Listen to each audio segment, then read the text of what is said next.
Plugin of the week is the Slate Digital FG Bomber plugin. Now, the FG Bomber plugin is a plugin that actually has a lot of things kind of going on underneath the hood.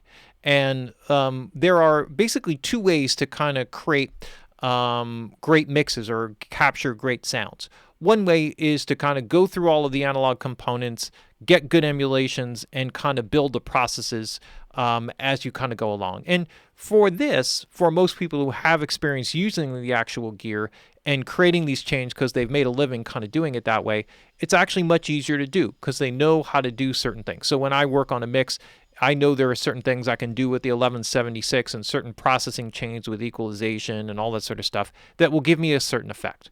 Now, what happens in the DAW era, though, is that because there's so much stuff out there and so much available to you, the time to be able to figure all this type of stuff out is not always a realistic thing to do. So what Slate Digital did is they went in and they sort of took some of these aspects of processing, primarily being, like transient processing, dynamic frequency manipulation, compression, tube saturation, harmonic distortion, different filters. And in putting all of these elements together, what they've done is they created a plugin that encompasses all these different elements and certain processing chain orders that you can't see that are kind of going on underneath the hood, and you can achieve these types of effects. So why is this such a big thing, and why are analog emulations so powerful? One of the reasons, and the primary reasons for it, is the harmonic distortion aspects, or the ability of analog gear to sort of pull sound out of the speakers. So if you've taken it in my courses or if you've looked at a lot of materials, you will see that in my teachings I talk a lot about what's called the 3D sound field. And what I mean by the 3D sound field is that the sound of the elements of the mix start to escape the speakers. And so what they do is they trigger binaural cues that allow your brain to sort of perceive them with some depth and distance, so that the instrumentation is not flat in a box right between the speakers, but actually rises above, sinks below, comes forward from the speakers, and goes behind the speakers. Now, in practical reality, this is sort of an illusion, because that can only exist in reality when those things actually exist in front of you. But if you trigger those binaural cues and you make it realistic enough, then for your brain to do it, then it will kind of trigger your brain or fake it into believing that those things are actually happening. And this is really the concept of the FG Bomber and the way that it's set up. So what you have here on this is not a gain reduction meter, because you don't really see what's going on in terms of gain reduction. What you have is a drive control. And so with this drive, you see a little bomb there in the middle of the meter and a 0 right down the middle. Primarily the idea to get the maximum of the processing, you're setting your drive control so that your meter is kind of moving around the bomb there, playing around, massaging the bomb, if you will. And then what you have here is an intensity control, and the intensity control determines how much of that you're mixing. So this is sort of like a parallel processing type of thing, where you're bringing in the original signal, and then you're deciding how much of that processing are you blending or mixing in. Now, down here, you have a tonal characteristic. So you could set different tones, a present characteristic, a fat characteristic, and a tight characteristic. And each one will have a different aspect or tonal character to it. And so you want to select between one of those three to kind of determine what it is that the final output will be, or the tonal character that best kind of goes with what you're going for. And then on the very end, you have an output gain control. And what this does is it controls the amount of output at the end. So I'm going to start very simply here. And I'm going to start with just like a basic drum track here, and then we're going to kind of mix in some other elements. So I just have this in a mix rack, and the only other thing that's going on is just a virtual mix bus. So now you can use this on individual tracks. I'm just going to use it on some stems here for demonstration purposes, and then you can kind of get an idea of what's going on. Now, there's no other mix bus processing. That's all bypassed, and the L2 that is just on the end here is just only to make sure we're not clipping the output of the video. Okay, so here, this is without it. So the first thing I want you to notice, and this is just sort of what I kind of quickly came up with, is how the depth perception changes.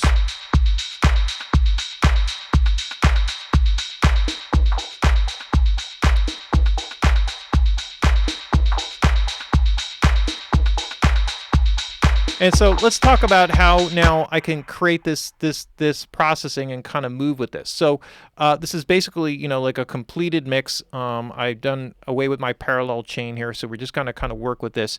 And so primarily I want to set my input stage here, so I can actually put the drive a little bit higher here. So you can see that it's kind of driving right around the middle there in the bomb. And then what I can do here is I can swing up my intensity. Sometimes this is great because it exaggerates the effect, and now I can go between the different tone characteristics.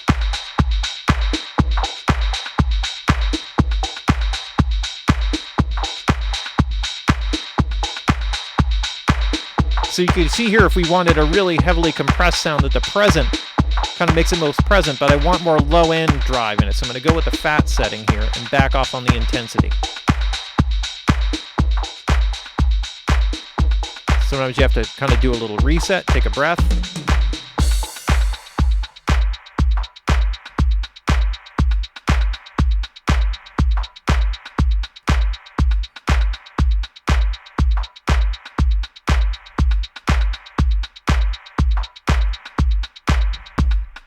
So within this, we have all kinds of things that are going on, all forms of parallel processing and mixing, and that kind of play into creating the sound. So the layers of processing and the parallel stuff that's going on is like a great way to kind of enhance the work that you've already done in this particular case. So let's take a look, and now I'm going to add in the keys. So and what I'm going to do here is I'm going to open this up. So again, this has the same virtual mix rack. I'm just going to kind of scroll down to my bomber, drop this guy in right afterwards, and let's just kind of take. So I'll just kind of solo that up, and we'll start with this. So again, I'm going to set my drive here.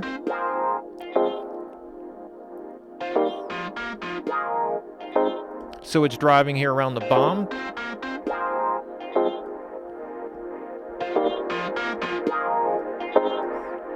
So I'm going to go with kind of more of a moderate thing here, see if I can find the right kind of setting here for this.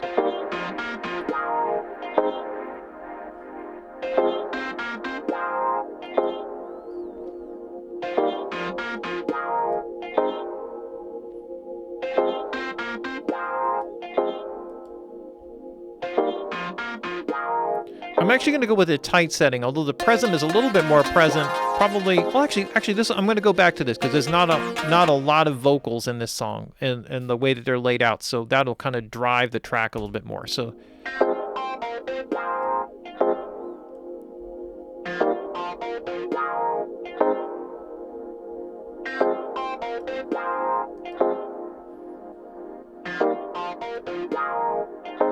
So notice like the density in the imaging characteristic here.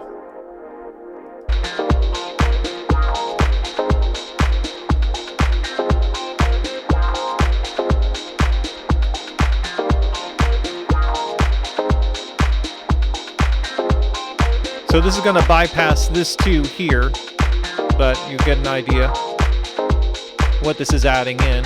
Quick way of doing it with both.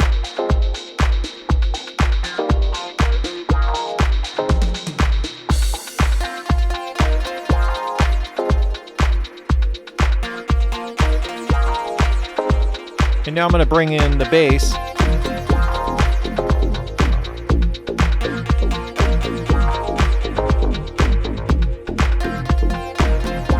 So I'm going to take and kind of mute these guys out. So there's two elements here to the bass.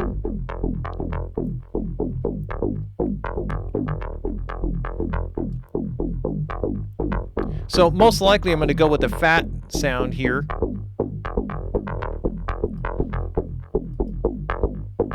Although it's not always necessarily the case, because if the low end was very loose, it might make more sense to go with the tight or the present.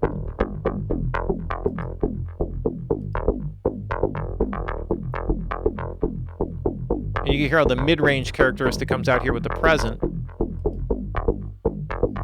More the low frequency tone comes out here. And this is the most transparent, the tight, kind of in between the other two.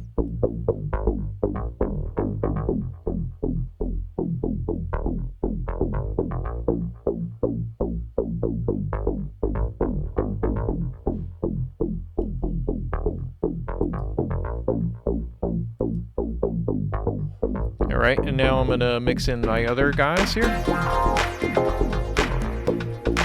right.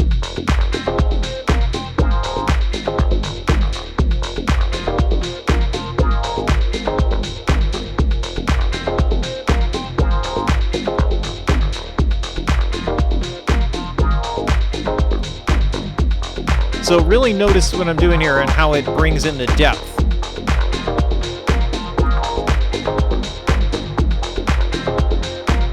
So if we wanted to, let's just very quickly here, here's what I'm going to do here, just to kind of make this a little bit easier. What I'll do here is I'll switch this up so we can just do this.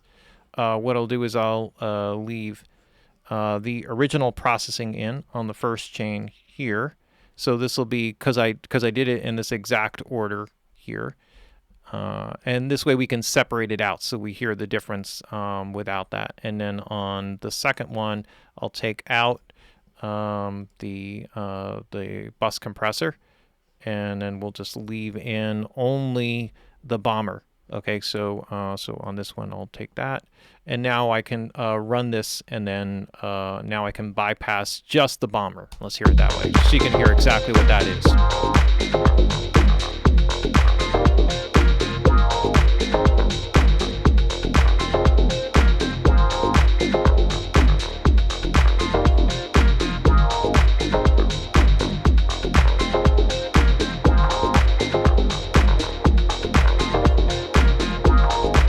So focus on how much the 3D sound field opens up, the depth.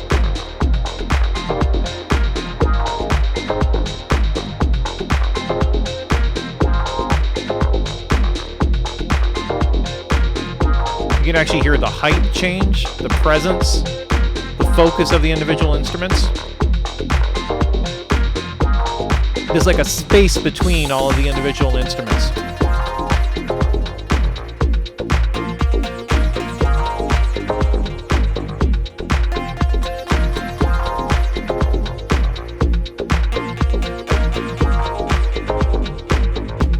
And that's kind of the idea of the FG Bomber. Now, in this example, because a lot of the examples you see, and Slate is a rocker, so usually you'll see this in terms of being used in more rock and metal and those types of things. But you could see how just within this type of like a house track type of thing, how much this does the same type of thing, because it's not as if rock music is exclusive to analog processing. There's so many great classic records, R&B, hip hop, go down through the list, that house music that has an analog warmth and body to it and depth characteristic, and that's exactly what this is all about. So this is a really fun one. It's a cool one.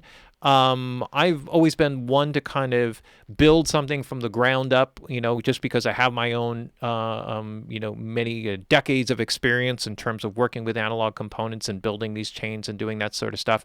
But this is a really great one because it actually, you just use your ear. You can kind of go in and you don't have to know necessarily what's going on, whether it's opto or Veramu or VCA or whatever, compression characteristics and filter types and all of that sort of stuff. It just kind of happens, dial it in, and it's very quick and easy to use. Take away all the talking. I can just dial this in very quickly, times all my stems or individual tracks, and kind of build into depth into a mix very quickly and easily.